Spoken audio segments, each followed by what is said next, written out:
What's up, YouTube? This is Too Raw for TV.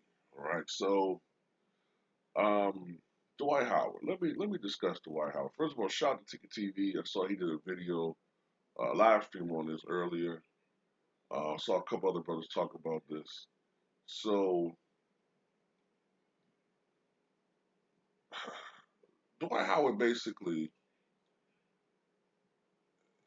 feels like now that he's won a championship, and I guess in his mind reasserted himself as one of the best big men in the league. He'll no longer be playing for peanuts.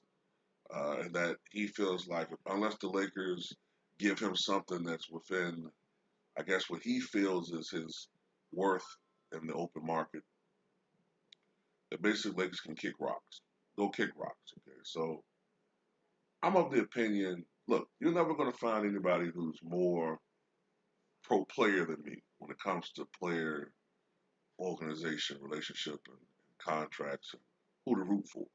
You know what I'm saying? Um, Even today, as player friendly as the NBA appears to be, the owners are still cheating the players when it comes to their actual worth when it comes to the NBA. All right, so I'm very pro player when it comes to these things. But I got to be honest, I think Dwight Howard is uh, being rather ungrateful.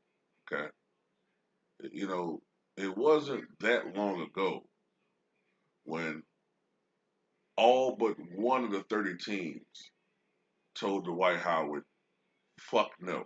He had no chance. This is a guy that literally was begging for an opportunity. Matter of fact, he needed an opportunity to open up for him to even be considered. This is a guy that had burnt his bridges with so many different organizations. Okay?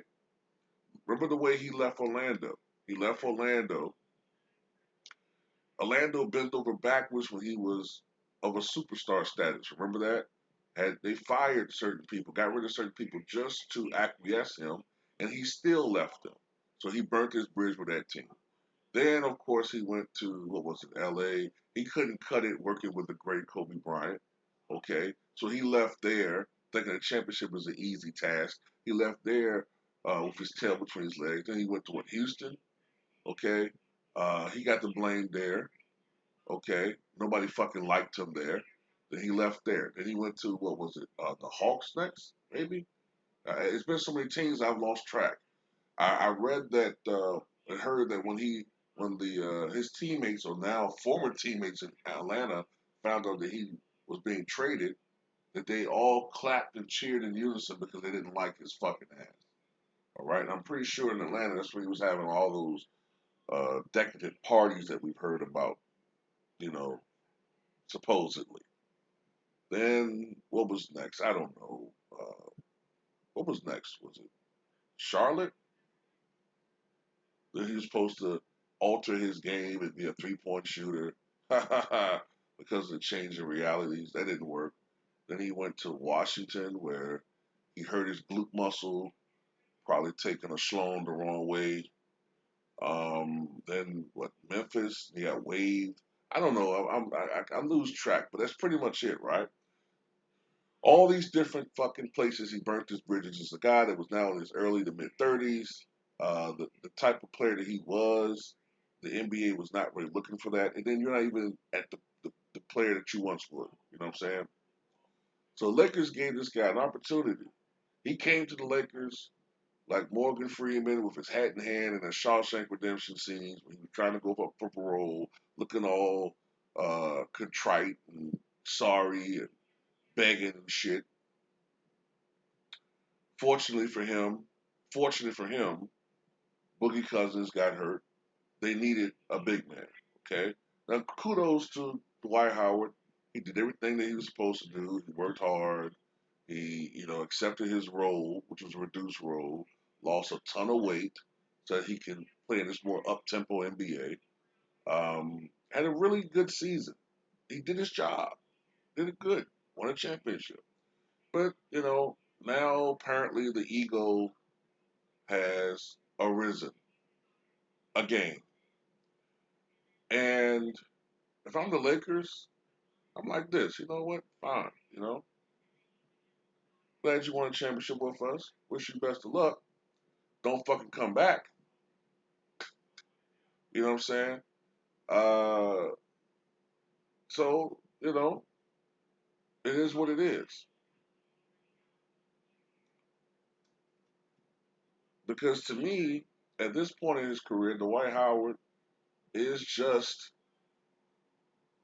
he's not even a journeyman. He's really more, well, he's a journeyman, but he's a role player. He's a role player at this point of his career who still thinks of himself as a potential all star. And those days are done. He's no longer an all star, but he thinks of himself as an all star. You're going to be in the Hall of Fame because for most of your career you were an all star and for a while a superstar. But you're a role player. And whatever the fuck you think you were for the open market, look, bro, that was 7 years ago. It's been about 6 to 7 years since Dwight Howard has been an all-star level player. Really, he went from being a superstar to an all-star to a solid player to a journeyman role player. That's where he is now. And ultimately, even though I think that his particular role and what he provided for Lakers will be missed, um, you know, ultimately I think LA could fill that slot with somebody. Um, but Dwight Howard, you know what I'm saying? It is what it is with him, man. You know. And also the dude's fucking scared of Shaq. You know what I'm saying? He's scared of Shaq and he tried to take this upper, take the high road, BS. In reality, man, he's scared of Shaq, man. You don't want this smoke from Shaq. And Shaq don't fucking respect you. I'm not saying that I side with Shaq. I think Shaq's on some bullshit. I was trying to bully somebody. But when you got a guy like Dwight Howard with that type of personality, a guy like Shaq loves that. So basically, you're allowing him to bully. Fuck that. You know what I'm saying? Shaq was a role player and a journeyman at the end of his career too. So fuck Shaq too. You know what I'm saying? Shaq was ring chasing at the end trying to catch up with Kobe. After Kobe won that last ring in 2010, the only reason why I think Shaq played another year with Boston because he was trying to get that fifth to tie Kobe. And then his body finally told him, sit your ass down. But that's all I got to say. Tell me what you guys